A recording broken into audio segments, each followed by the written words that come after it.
नमस्ते, मैं पंकज हूँ और वैसे तो पेशे से अभिनेता हूँ। पर बिहार स्टेट इलेक्शन कमीशन जो है, चुनाव आयोग बिहार का, उसका स्टेट आइकन हूँ। मतदाता जागरूकता के लिए समय समय पर प्रचार प्रसार ऑन ग्राउंड भी और वीडियो ऑडियो के माध्यम से भी करते रहता हूँ। और स्वयं एक जागरूक मतदाता हूँ, नागरिक हूँ। तो मुझे लगता है कि ये हमारी मतदान से केवल अधिकार नहीं, कर्तव्य भी है। और आज खुशकिस्मत हूँ, सौभाग्य मिला है कि हम बैठे हैं और एक बातचीत कर रहे हैं जिनमें कुछ मेरे भी प्रश्न हो सकते हैं, जो मुझे मेरे मन में आते हैं, या कई बार जो हम इधर उधर सुनते भी हैं। सो माननीय मुख्य चुनाव आयुक्त भारत राजीव कुमार जी हमारे सामने बैठे हैं। मैं सर ही बोलूँगा मुझसे राजीव जी बोलना में भी परेशानी होगी। तो सर, मैं अब जब 18 वर्ष का था, हम स्टेज पे पिछली बात में बता रहे थे कि जब पहला मतदान का अवसर मिला तो कैसी अनुभूति थी। एक तो सम्मान कि जो भी प्रत्याशी चुनाव प्रचार करने आ रहे हैं वो हमसे पूछ रहे हैं, बात कर रहे हैं, समझा रहे हैं कि मेरा मैनिफेस्टो, मेरा घोषणा पत्र ये है, समझो। बैलेट पेपर का ज़माना था, उस समय बैलेट पेपर पे चुनाव होते थे, और आज हम ईवीएम तक पहुंच गए हैं और बहुत बदलाव हुआ है। मैं आज 16 करोड़, पहले चुनाव में 16 या 17 करोड़ मतदाता थे, अब 95 करोड़ पहुंच रहे हैं। मुझे लगता है कि हम स्पोर्ट्स में वर्ल्ड रिकॉर्ड 5 साल 10 साल में कभी, मतलब एक मिलते हैं, कभी गोल्ड मेडल, या इंडिया ने क्रिकेट में 2-3 वर्ल्ड कप जीते होंगे। चुनाव एक ऐसी प्रक्रिया है जो हर 5 साल पे वर्ल्ड रिकॉर्ड बनता है, और अपना पिछला वर्ल्ड रिकॉर्ड खुद आयोग ही तोड़ता है। तो ये जो ईवीएम से लेके, मतलब बैलेट पेपर से लेके ईवीएम तक, और यहाँ तक की यात्रा है, तो हम तो बाहर से देखते हैं, मैं भी बतौर मतदाता। पर आप इस पर कुछ प्रकाश डालें, ये जर्नी, ये यात्रा कैसी रही है आयोग के लिए, या इसमें क्या चुनौतियां होती हैं? धन्यवाद पंकज जी। मेरे लिए भी बहुत खुशी का मौका है कि मैं आपके साथ ये वार्ता कर रहा हूँ आज। और उससे पहले आप हमारे साथ हमेशा जुड़े रहते हैं, और आप जो ये जागरूक मतदाता की एक भूमिका निभाते हैं, ये बहुत ही सराहनीय है, और हमें इससे बहुत ही लाभ मिलता है। वोटर्स को आपके साथ में एक ऐसा संवाद है कि वो आपकी बात को बहुत आसानी से समझते भी हैं और रिलेट भी कर पाते हैं, और ये भी समझते हैं आप हमारे साथ बिना किसी इंटरेस्ट के काम करते हैं। तो ऐसा भी नहीं है कि वो ये समझें कि आप किसी कारणवश हमारे साथ ये बात बोल रहे हैं। तो जो आपने मशीन का प्रश्न पूछा है, ये एक टेक्नोलॉजिकल मार्वल है, और पूरे वर्ल्ड में हमारे लिए एक ये सौभाग्य की और प्राइड की बात होनी चाहिए। आप देखिए 95 करोड़ मतदाता है, और इसमें यंग भी हैं। विविधता कितनी है ये देखिए आप, इसमें यंग हैं, मिडिल एज्ड हैं, 80 प्लस हैं, 100 प्लस है। 100 प्लस है। आप देखिए बुजुर्ग लोग हैं हमारे 100 प्लस, 2.5 लाख के करीब, 2,80,000 100 प्लस शतायु मतदाता है। और उसमें से बहुत से मतदाता हैं जिन्होंने हमेशा वोट डाला है, तो उन्होंने पूरी जर्नी देखी है। वो आप जैसे बैलेट पेपर वाली जर्नी भी देखी है, और ईवीएम वाली जर्नी भी देखी है। तो ये जो जर्नी है, इसमें ईवीएम के ऊपर में सुविधाजनक लोग वोट देकर, और बहुत बार लोगों ने शंकाएं जाहिर की, लेकिन सबसे बड़ी बात यह है कि इसके पूरे प्रोसेस में राजनीतिक दल और कैंडिडेट्स, उनके समक्ष सारी प्रक्रिया होती है। तो मतलब टेक्नोलॉजिकल जो एक साउंडनेस है वो तो अपनी जगह है, वो तो है ही है, मशीन किसी से बात नहीं कर सकती, वो सब तो है। उसके अतिरिक्त हर पॉलिटिकल पार्टी और हर कैंडिडेट इसको हर स्टेज पे देखता है। यानी जब गोडाउन से बाहर निकाली जाती है तब, जब गोडाउन में बंद होती है तब, जब इसमें मॉक पोल होता है, जब सिंबल भरे जाते हैं तब, जब लोग डिस्ट्रीब्यूशन सेंटर से लेके जाते हैं तब। अच्छा, इसमें एक रैंडमाइजेशन होता है, यानी कौन सी मशीन कहाँ जाएगी ये पहले तक पता नहीं होता। हाँ, ये मशीन को भी पता नहीं है कि मैं किस बूथ पे जाऊंगी, वहाँ कौन सा सिंबल उसमें लगेगा। तो ये सब बहुत ही रोबस्ट सिस्टम है जी। और माननीय उच्च न्यायालय ने भी कई बार इसको देखा है, बाकी लोगों ने भी देखा है, तो अब तो ये कोई विषय नहीं है। हाँ, इनफैक्ट मुझे कई बार लगता है कि वो कोई प्रत्याशी अगर हार जाता है तो अपनी खींच या हार का ठीकरा कुछ एक फोड़ने का माध्यम चाहिए, तो चलो मशीन पे ही आरोप लगा दो। होता है ऐसा, जैसे जब कभी कुश्ती होती है, हाँ, और हार जाओ तो रेफरी को ही मार देते हो। हाँ, कि वही वाली बात है कि रेफरी ने सही नहीं, मतलब कहीं ना कहीं तो वोटर को बताना है कि हम किसी की वजह से हार गए। अगर रेफरी ठीक होते, एम्पायर ठीक होते, अभी पिछले दिनों के महिला क्रिकेट में एक प्लेयर ने वो रन आउट किया था, मतलब वो क्रीज से बाहर चली गई थी, तो बड़ी उस पर चर्चा हो रही थी। पिछले हफ्ते की बात है, भारतीय महिला टीम इंग्लैंड में खेल रही थी। अच्छा, हम तो क्रीज से भी बाहर नहीं जा सकते। हाँ, हमें तो रहना भी क्रीज में ही है जी। और क्रीज में रहते हुए सही रिजल्ट देते हुए भी लोगों को हारने वाले कहते हैं, ठीक है, बट लोग समझते हैं, लोग सब समझते हैं इस बात को। एक और, जब जैसे हम लोग मतदाता का मैं पिछले दिनों वीडियो बनाया था 6-8 महीने पहले कि पहले साल में एक बार नए मतदाता को हम ऐड करते थे जनवरी 1 को, जो 18 वर्ष का हो गया। अब वो आयोग ने बहुत सारे बदलाव के साथ 4 मौके दिए हैं। वो अलग अलग 4 तारीख है, एक हर क्वार्टर जनवरी, हर क्वार्टर का पहला दिन जी। ये तो अच्छा है इस प्रयास से। और चूंकि टेक्नोलॉजी बढ़ गई है, ऐप आ गया है या वोटर पोर्टल है, वेबसाइट है, वहां से भी लॉगिन करना या जो मतदाता बनाना आसान हो चुका है। लेकिन एक समस्या जो मैं भी देखता हूं, और शहरों में थोड़ी ज्यादा है, गांवों में कम है, कि गांव का मतदाता फिर भी ज्यादा जागरूक है। बिल्कुल जागरूक है। वो मतदान के दिन जाता है और जोशो खरोश में जाता है और वोट करता है। लेकिन शहरी मतदाता कई बार उसको छुट्टी मान लेते हैं, और यूथ में खास करके नौजवान, उनको लगता है हमारे एक वोट से क्या बनेगा, बिगड़ेगा। बिल्कुल। तो ऐसा क्या अवेयरनेस आयोग या आपके द्वारा किया जाए, लाया जाए कि उस मतदाता को भी हम ये एहसास दिलाएं कि ये वीकेंड नहीं है, आपको छुट्टी नहीं मनानी है, ये इसका सदुपयोग करना है। देखिए, अभी इंडिया में कंपलसरी वोटिंग तो है नहीं। हाँ, तो हम उसको जिद तो कर नहीं सकते कि आपको आना ही आना है। अनुरोध कर सकते हैं, मुरब्बत कर सकते हैं, उसको अवेयर समझा कर सकते हैं, अवेयर कर सकते हैं। तो जैसे आपने कहा, देहात में लोगों की जिंदगी में जो बहुत सारी चीजें होनी है, वो इंफ्रास्ट्रक्चर बनना है, स्कूल ठीक होना है, हॉस्पिटल बनना है, तो लोगों की जागरूकता ज़्यादा है। और कौन सी गवर्नमेंट आए, कौन प्रतिनिधि हो, इसमें इंटरेस्ट ज़्यादा है। इंटरेस्ट ज़्यादा है। अच्छा, जैसे अब रेडियो, टीवी, पान की दुकान, चौपाल, उस पर बैठ के तस्करा भी ज़्यादा होता है। ये हमारी जीवन शैली है कि मतलब गांव में एक बड़ा व्यक्ति होता है जिसकी सब इज्जत करते हैं, बात सुन लेते हैं कि क्या बोल रहे हैं। सो एक नेचुरल भी है हमारे साथ। शहरों में थोड़ा क्या हो गया कि अर्बन अपैथी है वोटिंग के प्रति। अगर हम पिछले सबसे नीचे के 10-15 शहर ऐसे देखें जहां वोटिंग सबसे कम हुई है, तो नाम लेना ठीक नहीं है, बट ऐसी जगहें आएंगी जो बहुत ही ज़्यादा एजुकेटेड है, मतलब कंट्री की इकोनॉमिक पावर हाउस है, यूनिवर्सिटीज़ हैं, या बहुत बड़े कैपिटल मार्केट्स की जगहें हैं, आएंगी ऐसी जगहें। तो ये वही बात है, लोग उसको छुट्टी मानते हैं। तो हमने अभी एक प्रयास किया है कि हम नेगोशिएबल इंस्ट्रूमेंट एक्ट में छुट्टी मिलती है, तो वो वोट देने के लिए मिलती है। तो ये थोड़ी है कि वो आप छुट्टी ही चले जाएंगे। तो उनके लिए कहा जा रहा है सबको, ऑर्गेनाइजेशंस को जिनमें 500 से ऊपर एम्प्लॉयज़ हैं, कि आप उनकी थोड़ी सूची तैयार करिए। ऐसा नहीं है कि हम उन्हें कुछ करेंगे, लेकिन उनको एक क्लब बनाएंगे, उनसे बात करेंगे, उनको मोटिवेट करेंगे भाई जाना। हाँ, पहुंचिए। इसी क्रम में उनके साथियों को पता भी लगेगा कि ये लोग वोट देने नहीं गए थे, तो पीयर प्रेशर भी होगा। तो ये मुद्दा तो है जरूर, अर्बन अपैथी का भी मुद्दा है और यूथ का भी मुद्दा है। यूथ का भी, हाँ, मतलब इंटरनेट पे बहुत वोकल रहेगा। कई बार ये हैशटैग ट्रेंड तुरंत अपनी राय रख देंगे। हाँ। सपोर्ट में, विरोध में, पॉलिटिकल हो, नॉन पॉलिटिकल हो। मुझे लगता है जब इस प्लेटफॉर्म पे इंटरनेट पे अपनी राय रखने में एक्टिव हो, तो मतदान के दिन में असली राय तो उस दिन बनेगी ना, असली उस दिन बनेगी। कि आप सहभागी नहीं भी होगे तो परसेंटेज कम होगा, सरकार तो कोई ना कोई बनेगी जाएगी। लेकिन अगर सरकार खराब बनती है तो उसमें आपका भी योगदान है, आपका उसको खराब बनाने में योगदान है। आप जो सही चाहते हो वो वोट दे के बनाओ। और रात भर बैठ के अगर आप सोशल मीडिया कर सकते हो, वहाँ राय दे सकते हो अपनी हर विषय पर। मोमबत्ती जला देते हैं लोग। हाँ। एक वो अंगूठा थम्स अप बना दिया कि वी आर विद यू, तो वही बटन भी दबा दो जाके। हाँ, इतनी सी बात है। वो लगता है ना वहाँ लाइन में लगना पड़ेगा, उसकी भी व्यवस्था कर रहे हैं वो जी।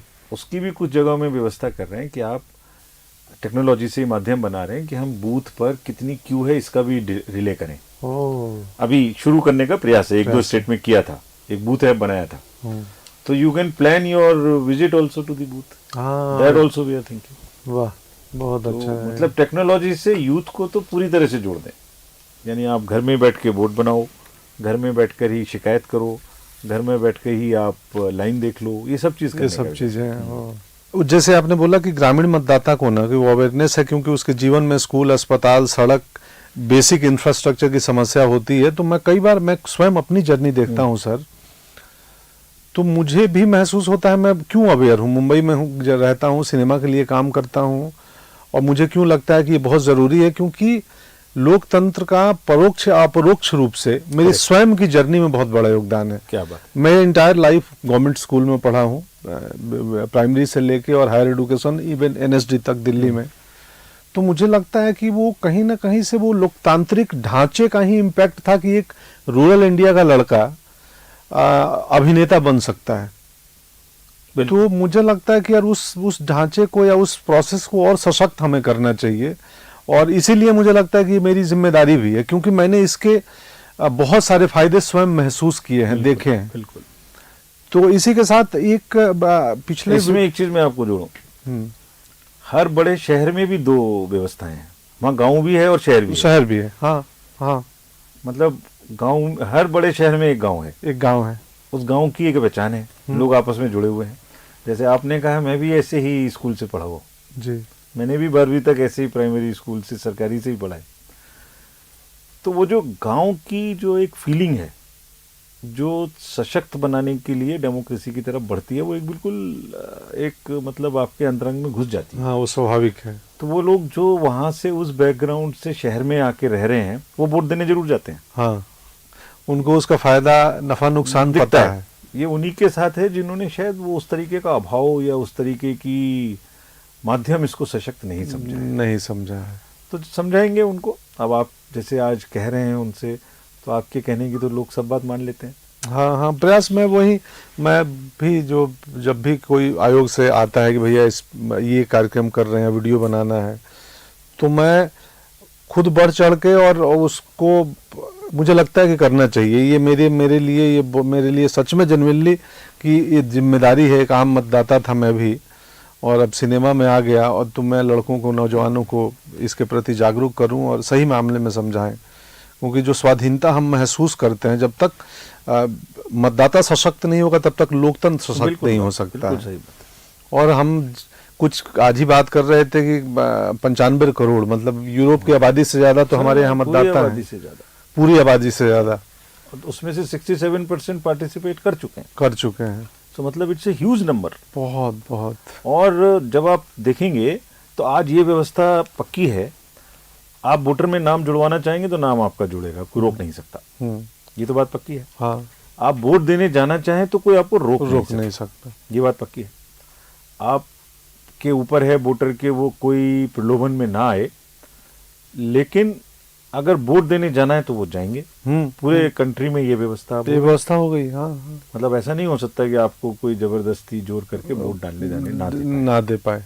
हाँ, ये सब। और अब तो हम सीसीटीवी कैमरा लगाते हैं बूथ पर, उसमें घड़ी का वहाँ का 50% से ज्यादा हम वो लगाते हैं उसमें सीसीटीवी कैमरा। तो यानी हमें ये भी पता है कि वहाँ क्या हो रहा है। हाँ। और रोकने की किसी की हिम्मत तो नहीं हो सकता, कोई वोटर ना बन पाए ये नहीं हो सकता।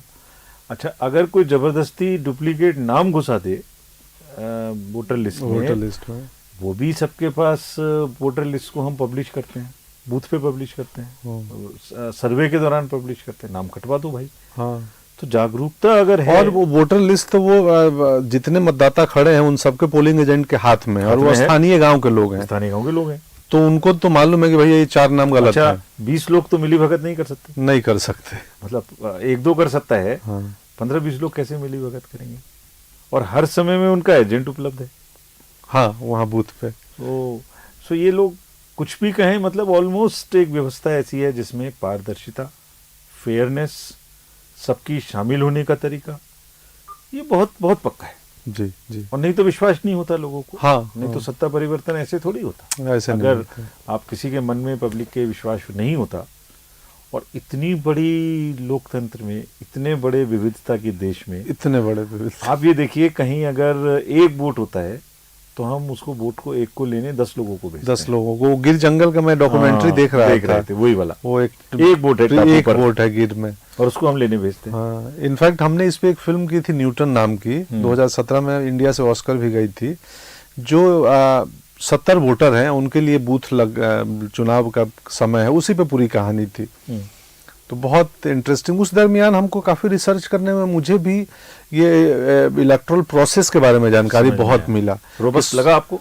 अरे सर, मतलब पूछिए मत, अद्भुत। वो वहां भी चॉपर से एक पोलिंग बूथ पार्टी जाती है, क्योंकि रास्ता नहीं है। उतर के वहां से पैदल जाना है उनको 15 किलोमीटर फॉरेस्ट में, क्योंकि अब वहां सड़क गाड़ी जाने का भी नहीं है। तो हिल एरियाज में हमारा हाईएस्ट बूथ हमारे पास है जी, दुनिया का हाईएस्ट, दुनिया का। लोकतंत्र सबसे बड़ा है, कैंडिडेट सबसे ज्यादा हमारे यहाँ से कंटेस्ट करते हैं। एक जगह में तो 250 कैंडिडेट कभी कंटेस्ट कर लिए एक बूथ से। सो इतनी जीवंतता है। और डेमोक्रेसी जो है ना, वो घर घर में एक वे ऑफ लाइफ है। Way of life, actually way of life है। पार्टिसिपेट करते हैं लोग हर स्टेज पे। स्कूल में है, मॉनिटर बना के आप उससे काम करते हो। कॉलेजेस में है, हाँ। RWA में है, जी जी जी। हाँ, अपनी कॉलोनी में आप किसको अध्यक्ष बनाएं, किसको ना बनाएं, किसको सेक्रेटरी बनाएं, और कौन सी कमेटी अच्छी नहीं है हटाएंगे, शिकायत करेंगे। तो डेमोक्रेसी तो बिल्कुल घर, हाँ, वो हमारे जीवन में। अच्छा, आधार कार्ड को स्वैच्छिक करने का एक कार्यक्रम आया है, जो पिछले दिनों मैं भी उसके लिए वीडियो बना रहा था। तो थोड़ा उसके बारे में प्रकाश डालें कि वो क्या डुप्लीकेशन ना हो वोटर में, या देखिए, पहली बात तो ये पूरी तरह से स्वैच्छिक है। कानून में चेंज हुआ पिछली बार, तो वोटर लिस्ट में आधार का नंबर स्वेच्छा से आप लिंक कराते। तो इसके 2-3 पक्ष हैं। पहला पक्ष तो यह है कि हम आपको बहुत सारी सुविधाएं जो वोटर्स की सुविधाओं से रिलेटेड है वो दे सकते हैं। वैसे भी दे सकते हैं, बट इससे और बेहतर दे सकते हैं। मोबाइल नंबर अपडेट करा दें, आधार अपडेट करा दें। तो यानी स्वीप की एक्टिविटी है, वोटर डे पे स्लिप है, आपको जो वोटर स्लिप है, या फिल्म्स हैं, या जैसे आपसे बात हो रही है, ये बात उनको भेजनी है तो सीधे मतदाता तक पहुंचेगी। और ये डाटाबेस को हम रोबस्ट कर रहे हैं। दूसरे, ये ऑटोमेटिक आप जब एक जगह फॉर्म भरते हैं, दूसरी जगह के लिए हटाने के लिए भरते हैं, वो हट नहीं पाता। तो वो भी एक कारण है कि इसको मदद करेगा। आधार पे 3 जगह, और उससे हमें व्यवस्था में उतनी फोर्सेज, उतने एम्प्लॉयज, उतने वो सब लगाने कम पड़ेंगे। अगर एक बूथ पर से, मतलब अगर रेशनलाइज हो जाए पूरा, डुप्लीकेट हट जाए, तो इससे बहुत बड़ा लाभ। लेकिन फिर भी ये 100% स्वैच्छिक है, जी, फोर्स नहीं है। लास्ट में मैंने चुनाव में, ये बहुत अच्छी चीज़ है, आज आपके ही बातचीत से मुझे मालूम चला कि 3rd जेंडर के लिए भी कर रहे हैं। तो ये इसके बारे में बताएं। ये बहुत बढ़िया है, मतलब मुझे इतना अच्छा लगा। इवन आइकन भी बन रहे हैं वो लोग। मुझे भी, मतलब ये के लिए मुझे इतना इससे वो सुखद अनुभूति होती है। देखिए, किसकी क्या प्रकृति होगी, क्या स्वरूप होगा, ये तो व्यक्ति के हाथ में नहीं। उसको एक सम्मान की स्थिति मिलनी चाहिए। तो हमने ये सोचा आयोग में कि क्यों ना हम इसी को माध्यम बना लें। तो उसको हम अगर वोटर बना लिया अपना, और उसको हमने वोटर बना के एक स्पेसिफिक फोकस दे दिया। अच्छा, बहुत से लोगों से बात हुई, मेरी पर्सनली बात हुई, वो सोचते नहीं सर हम अपनी आइडेंटिटी नहीं डिस्क्लोज करेंगे। तो आप तो उसमें लिख दोगे TG वोटर में, और अभी बहुत सारे लोगों को हमारे घर में पता नहीं है, गांव में, कि हम TG हैं।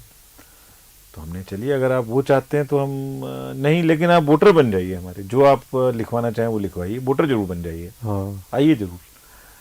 तो अभी हमारे ट्रांसजेंडर्स और PWDs, ऐसी उनकी बात है। मतलब अगर कोई उनको पर्सन्स विद डिसेबिलिटी हैं, तो ऐसा नहीं है कि वो डिसेबिलिटी की वजह से उनके बहुत से, वो हमसे ज़्यादा एबल हैं, हमसे ज़्यादा बहुत चीज़ों उनके, अगर आप उनके भाव देखें, उनके कोई अंतर की आवाज़ सुने, तो वो बहुत हमसे भी सशक्त हैं। तो उन पर भी हम उतना ही ध्यान दे रहे हैं। हमारे 80+ की आबादी है, जो तो चल के बूथ तक नहीं जा सकते, उनको भी हम उतनी आवाज़ दे रहे हैं। 100 वर्ष से ऊपर के भी हैं। सो अगर आप एक वोटर हैं, तो अगर आप पहाड़ पे रह रहे हैं, नहीं आ सकते, तो अगर आप किसी टापू पे रह रहे हैं, नहीं जा सकते, तो ये बुजुर्ग व्यक्ति, मेरे पिताजी 98 के हैं, और पिछले इलेक्शन तक वो बूथ तक, मेरे घर से 400-500 मीटर दूर होगा बूथ, पंचायत भवन पे जाते थे। लेकिन अब उनको अब सपोर्ट के साथ भी जाना मुश्किल है थोड़ा। वो घर में ही अभी भी वॉक करते हैं, बट अपने कमरे से टॉयलेट तक आना जाना होता है, वो 98 के हो चुके हैं। तो पिछली बार स्वयं उनका जो बीएलओ आए थे उन्होंने इंक्वायरी किया कि हाँ चलने में सक्षम नहीं है और बैलेट पेपर पे घर से उनका लिया।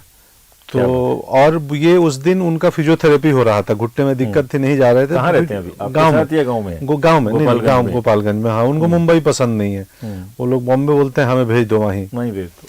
तो पूरा जीवन वहाँ गुजरा है, खेत है, गाय हैं। तो उनका फिजियोथेरेपिस्ट उनके घुटने के लिए वो कुछ कसरत कराने आए थे और थोड़ा सा सेकाई वेकाई करने। तो वो देखे, बोले कि ये सुविधा है क्या? तो हम बोले हाँ ये है। और ये हमें भी उसके कुछ 6-8 महीने पहले आयोग में जुड़ने के बाद पता चला कि जो शारीरिक रूप से अक्षम बुजुर्ग हैं, चुनाव हुआ था 20 वाले चुनाव में जी, तो पिताजी ने घर से बैलेट पे मतलब उसी पे किया गया। हाँ, वोट दिया। लेकिन खुशकिस्मत है आपकी जो पिताजी का साया आपके साथ है। हाँ जी जी, मेरे पिताजी भी साथ ही रहते हैं, वो भी 93 है। अरे वाह, वो तो खुद ही गए चल के। हाँ, लास्ट इलेक्शन तक। तो मैं नहीं, मैं घर पे नहीं बुलाऊंगा, वहाँ बहुत आनंद आता है जाने में। मेरे यहाँ मुझे याद है, हमारे बचपन में चुनाव में औरतें बैलगाड़ी से गाना गाते हुए आती थी, समूह में गीत गाते हुए। वो गीत होती थी आजादी का गीत, मैं सुना हूँ। मुझे लगा ये तो बोले ये उत्सव है, बूथ तक आते। हमारे यहाँ उस समय तक चुनाव बूथ से 100-200 मीटर दूर अचानक उस दिन चाय पकौड़ी के दुकान खुल जाते थे, क्योंकि आज यहाँ पे 500-600 लोग इकट्ठे होने वाले हैं, तो खुल जाएगी। तो जो चहल पहल होता है सच में वो उत्सव का माहौल हो जाता है, लगता है कोई त्योहार चल रहा है। तो लोकतंत्र का बड़ा त्योहार ही है, बड़ा त्योहार है, और उसमें सब बढ़ चढ़ के हिस्सा लें, अपनी जिम्मेदारी निभाएं, और आप इस सब को फैला रहे हैं पंकज जी, इससे अच्छी तो कोई बात ही नहीं है। थैंक यू सर, मुझे वेरी मच। कभी भी आप याद करेंगे, जिम्मेदारी देंगे, मैं पूरा ईमानदारी पूर्वक निर्वाह करने का प्रयास करूंगा। आप तो उसके बिना भी करते रहते हैं। जी, धन्यवाद। धन्यवाद सर, अच्छा लगा, धन्यवाद।